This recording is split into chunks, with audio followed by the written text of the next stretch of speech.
നമുക്കിന്ന് ആന്ധ്രയിലെ അർക്കുവിലേക്ക് ഒരു യാത്ര പോയാലോ? കൃത്യം 6 മണിയാകുമ്പോഴേക്കും ഞങ്ങൾ എല്ലാവരും റെഡി ആയിട്ടോ. ക്വാർട്ടേഴ്സിൽ നിന്ന് 10 ഫാമിലി പോകുന്നത്. 6 കാറിലായിട്ട് 10 ഫാമിലിയാണ് ഞങ്ങൾ പോകുന്നത്. എല്ലാവരും സമയത്ത് തന്നെ റെഡിയായി ഞങ്ങൾ യാത്ര സ്റ്റാർട്ട് ചെയ്തു. സമയത്ത് തന്നെ ഇറങ്ങിയതുകൊണ്ടും ഇന്ന് രാവിലെ നേരത്തെ ആയതുകൊണ്ടും അധികം ട്രാഫിക് ഒന്നും ഉണ്ടായിരുന്നില്ല. ഇന്നിവിടെ പൊങ്കലാണ്. തെലുങ്ക് ജനതയുടെ ഏറ്റവും പ്രധാന ആഘോഷങ്ങളിലൊന്നാണ് പൊങ്കൽ. വഴിയരികിലെല്ലാം ഇതുപോലെ ഭോഗി ആഘോഷിക്കുന്നത് കാണായിരുന്നു. ഓരോ ഭാഗത്തും കുറേ ആൾക്കാർ കൂട്ടം ചേർന്ന് ഇതുപോലെ കത്തിച്ച് ചുറ്റും നിന്ന് ആഘോഷിക്കുന്നതൊക്കെ വേറൊരു കാഴ്ച തന്നെയാണ്.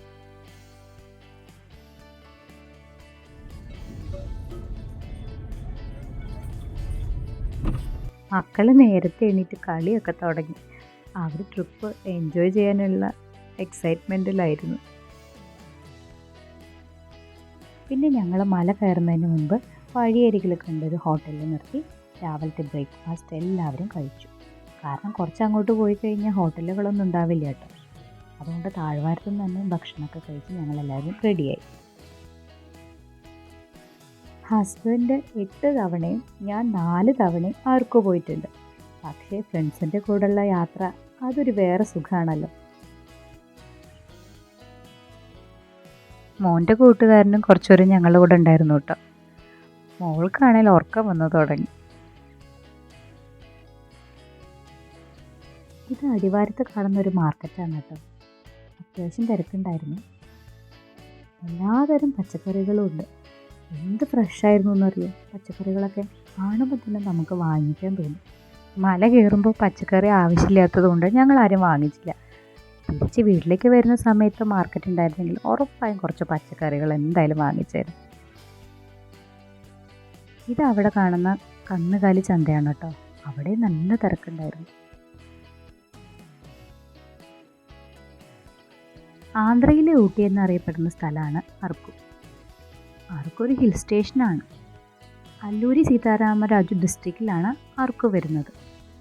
വിശാഖപട്ടണത്ത് നിന്ന് അർക്കുവിലേക്ക് 111 കിലോമീറ്റർ ഉണ്ട്. തെലുങ്ക് തന്നെയാണ് ഇവിടുത്തെ ഭാഷ.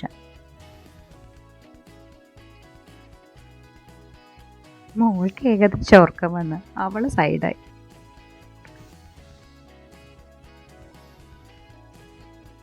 അർക്ക് ഇത്രയും ഫേമസ് ആവാനുള്ള പ്രധാന കാരണങ്ങളൊന്ന് ഇവിടുത്തെ കോഫി പ്ലാന്റേഷനാണ്. 1956 ഇവിടെ ലോക്കൽ ട്രൈബൽ ഫാമേഴ്സിനെ വെച്ചിട്ട് ഇവർ കോഫി പ്ലാന്റേഷൻ സ്റ്റാർട്ട് ചെയ്തു. അന്ന് മുതൽ ഇന്ന് വരെ അതൊരു വലിയൊരു സക്സസ്സാണ് ഇവിടെ. ശരിക്കും അർക്ക് സ്ഥിതി ചെയ്യുന്നത് ആന്ധ്ര ഒഡീഷ ബോർഡറിലാണ്. അനന്തഗിരി, സംഗരിമേത്ത തുടങ്ങിയ റിസർവ് ഫോറസ്റ്റൊക്കെ ഇവിടെയുണ്ട്. ആന്ധ്രയിലെ ഹയസ്റ്റ് പീക്കായിട്ടുള്ള ഗലികൊണ്ട ഹിൽസും ഇവിടെയാണുള്ളത്. ധാരാളം ഫിലിം ഷൂട്ടിങ്ങൊക്കെ അർക്കുവിൽ എടുത്തിട്ടുണ്ട് കേട്ടോ. അർക്കുവിലേക്ക് പോകുന്ന വഴിയിൽ നമുക്ക് ഏകദേശം അടുത്ത് കാണാൻ പറ്റുന്നൊരു സ്ഥലമാണ് ബോറ കേവ്സും കടുക്കി വാട്ടർഫോൾസും കേട്ടോ. പക്ഷെ ഞങ്ങൾ ഇപ്രാവശ്യം അങ്ങോട്ട് പോയില്ല. നേരെ അർക്കുവിലേക്ക് മാത്രമേ പോയുള്ളൂ.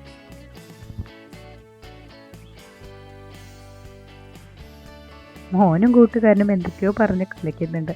മോള് നല്ല ഉറക്കമായി. അങ്ങനെ ഞങ്ങൾ താമസിക്കാനുള്ള സ്ഥലത്തെത്തിയിട്ടോ. ഹരിത വാലി റിസോർട്ടിലാണ് ഞങ്ങൾ ബുക്ക് ചെയ്തത്. ഇത് ഗവൺമെൻറ് റിസോർട്ടാണ്. അത്യാവശ്യം നല്ലൊരു റിസോർട്ടാണ്. അതുപോലെ അഫോർഡബിളും ആണ്.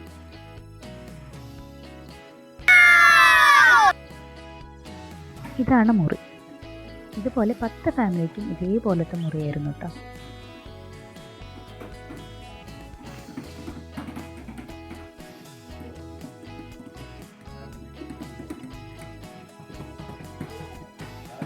ഇത് ഇവിടുത്തെ പ്രധാന ആകർഷണങ്ങളിലൊന്നായ ട്രൈബൽ മ്യൂസിയം. ടിക്കറ്റ് ഉണ്ട്. അഡൽട്ട്സിന് 60 റുപ്പീസും 5 വയസ്സിന് മുകളിലുള്ള കുട്ടികൾക്ക് 30 റുപ്പീസും 5 വയസ്സിന് താഴെയുള്ള കുട്ടികൾക്ക് ഫ്രീയുമാണ്.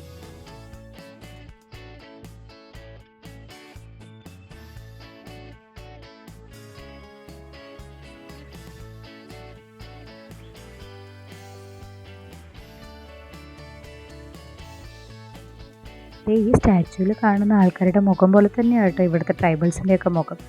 അപ്പോൾ ഞങ്ങൾ അവരുടെ കൂടെ നിന്ന് കുറച്ച് ഫോട്ടോസും വീഡിയോസൊക്കെ എടുത്തു കേട്ടോ.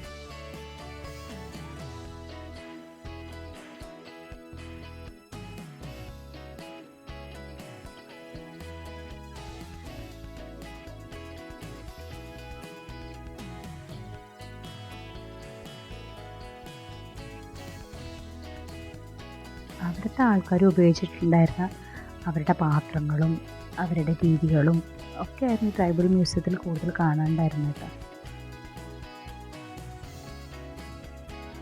ആ പ്രതിമകൾക്കൊക്കെ എന്തൊരു ഒറിജിനാലിറ്റി ആണെന്ന് അറിയും. ശരിക്കും ആൾക്കാരിരിക്കുന്ന പോലെ നമുക്ക് ഫീൽ ചെയ്യും. ഇത് അവരുടെ മാല, താലി ഇതൊക്കെയാണ് കേട്ടോ.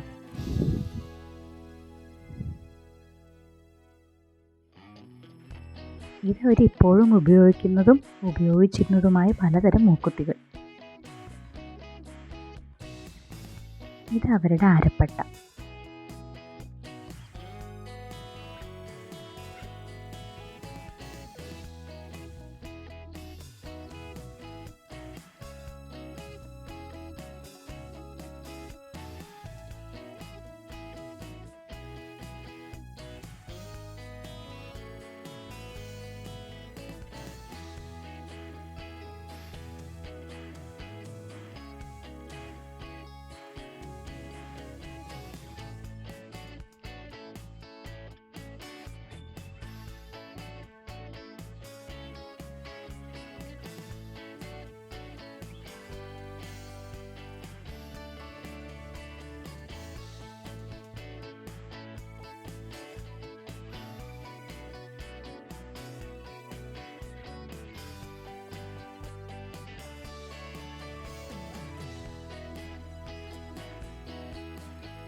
ഇതിൽ കാണുന്ന ചില പ്രതിമകൾക്കൊക്കെ ശരിക്കും ജീവനുള്ള പോലെ തോന്നും. അത്രയ്ക്ക് ഒറിജിനാലിറ്റി ആയിരുന്നു.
പിന്നെ ഞങ്ങൾ പോയത് ചാപ്പറായി വാട്ടർഫോൾസിലേക്കാണ് കേട്ടോ.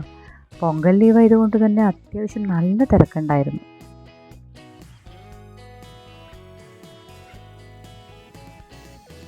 പിന്നെ ഈ ഒരു കാര്യം, അവരവരുടെ ട്രൈബൽ ഡ്രസ്സും ഓർണമെൻറ്റ്സൊക്കെ ഇട്ട് നമ്മൾ റെഡിയാക്കി തരും കേട്ടോ.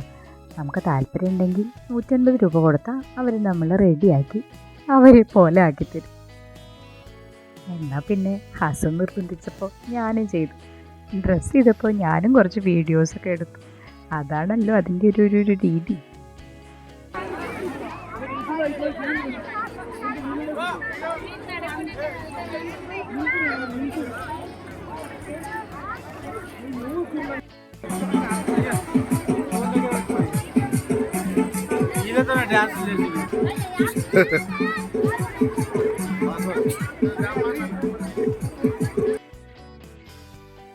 ഒറിജിനൽ ട്രൈബൽസ് ആണ് കേട്ടോ എൻ്റെ പുറകിൽ കളിക്കുന്നത്.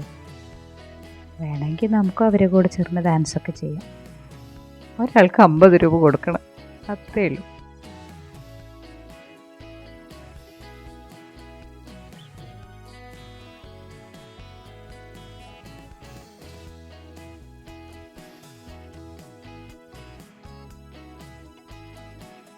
മക്കൾക്കെല്ലാം വെള്ളം കണ്ടതും ഭയങ്കര സന്തോഷമായിരുന്നു. എപ്പോൾ ഇറങ്ങിയെന്ന് ചോദിച്ചാൽ മതി. പിന്നെ അധികം ആഴമൊന്നുമില്ല കേട്ടോ. സേഫായിട്ടുള്ള സ്ഥലമായതുകൊണ്ട് കുട്ടികൾക്ക് കളിക്കാനും നമുക്ക് നിൽക്കാനും ഒക്കെ നല്ല സുഖമായിരുന്നു. ഒട്ടും താഴ്ച ഉണ്ടായിരുന്നില്ല. ഇതിൻ്റെ കുറച്ച് അപ്പുറത്തൊക്കെ നല്ല താഴ്ചയുണ്ട്. ആ സൈഡൊന്നും ഞങ്ങൾ ആരും പോയില്ല കേട്ടോ. കുട്ടികൾക്ക് സേഫായി കളിക്കാൻ പറ്റുന്ന ഭാഗം മാത്രമേ ഞങ്ങൾ നിന്നുള്ളൂ.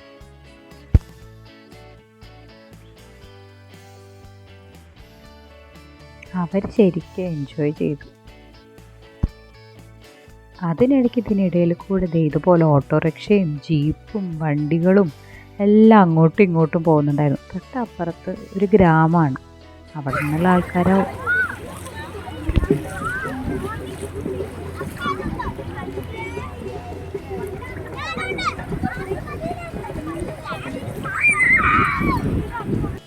ഞാൻ നോക്കുമ്പോൾ വരുന്നു തുള്ളിച്ചാടി മോളും. അവൾക്ക് ഭയങ്കര സന്തോഷമായിരുന്നു വെള്ളം കണ്ടതിൻ്റെ.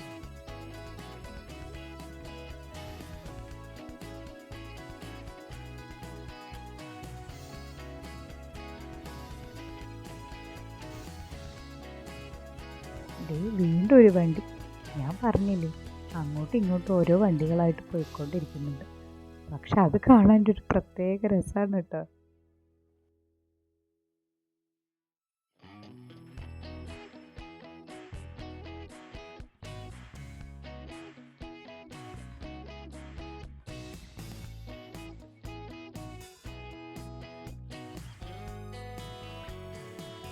പിന്നെ ഞങ്ങൾ കുറച്ച് റീൽസൊക്കെ എടുത്തു കേട്ടോ. ഇത് ഞങ്ങളിത് തൃപ്തി. എല്ലാവരും ട്രൈബൽ ഡ്രസ്സൊക്കെ ഇട്ട് ഡാൻസ് ചെയ്തു കേട്ടോ.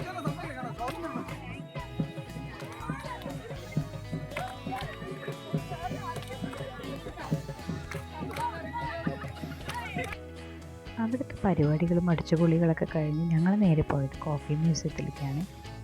അവിടെ എത്തുമ്പോൾ തന്നെ ഏകദേശം ഇരുട്ടാവാറായി. അത് ഇനി അടുത്ത പാർട്ടിൽ കാണാം.